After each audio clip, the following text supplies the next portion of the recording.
Salam sejahtera Bapak Ibu Saudara-saudari yang terkasih dalam nama Tuhan. Kembali lagi hari ini kita merenungkan firman Tuhan yang terambil dari Matius 2 ayat 1 sampai 12. Saya memberikan tema bintang di timur. Kami telah melihat bintangnya di timur dan kami datang untuk menyembah Dia. Matius 2 ayat 2b. Bintang adalah salah satu benda angkasa yang mampu menghasilkan cahaya panas dan dapat terlihat di langit malam yang tidak berawan. Benda langit ini menjadi penghias langit malam yang gelap dengan kilauan cahayanya yang berkelap-kelip. Saat Yesus Sang Juru Selamat lahir di Betlehem di tanah Yudea, bintanglah yang menjadi petunjuk jalan bagi orang-orang Majus dari timur untuk berjumpa dengan bayi Yesus.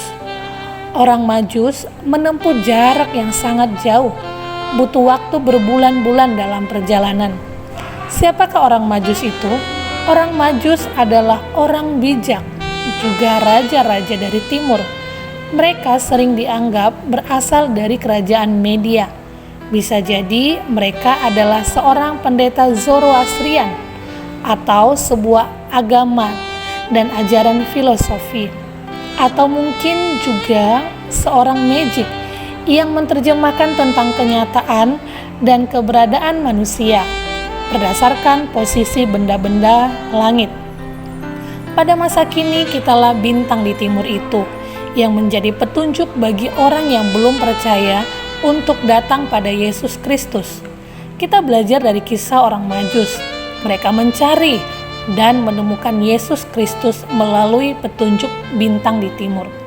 Banyak orang bertanya-tanya akan keselamatan. Sama halnya orang Majus, mereka bertanya-tanya di manakah raja orang Yahudi akan dilahirkan. Tiga sikap yang menandai orang sudah bertemu secara pribadi dengan Yesus Kristus sebagai Juru Selamat. 1. Hidup yang menyembah dalam ayat yang kedua. Tujuan orang Majus mencari Yesus saat itu adalah menyembah.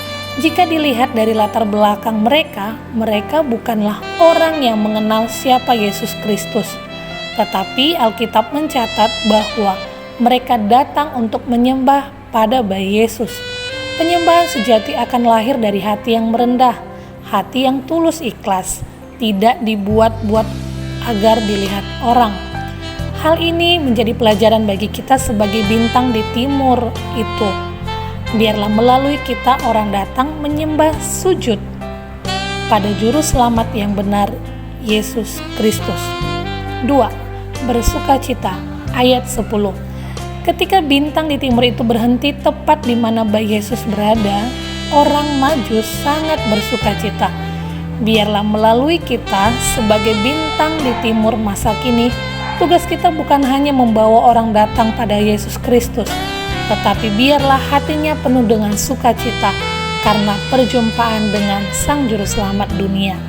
3. Mempersembahkan harta benda, ayat 11. Orang Majus mempersembahkan emas, kemenyan, dan mur.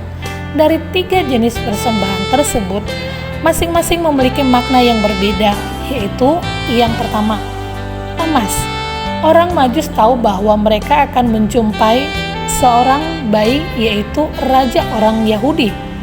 Emas adalah barang berharga dan tentunya harganya mahal. Tapi mereka tidak memikirkan hal itu karena yang akan mereka jumpai adalah seorang raja. Kedua, kemenyan.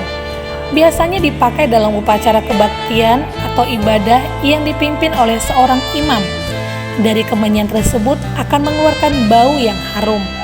Ketiga, mur. Mur sering digunakan untuk membalsam orang mati dan bisa juga sebagai bahan wewangian untuk minyak urapan.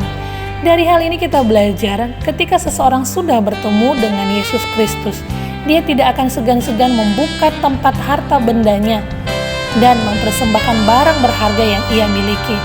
Karena Yesus Kristus adalah sumber berkat itu. Saya menyimpulkan perenungan kita pada hari ini untuk kita.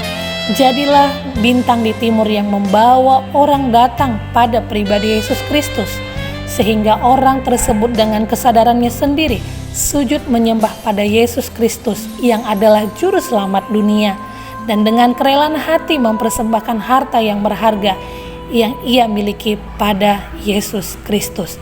Shalom, selamat beraktivitas, Tuhan Yesus memberkati kita.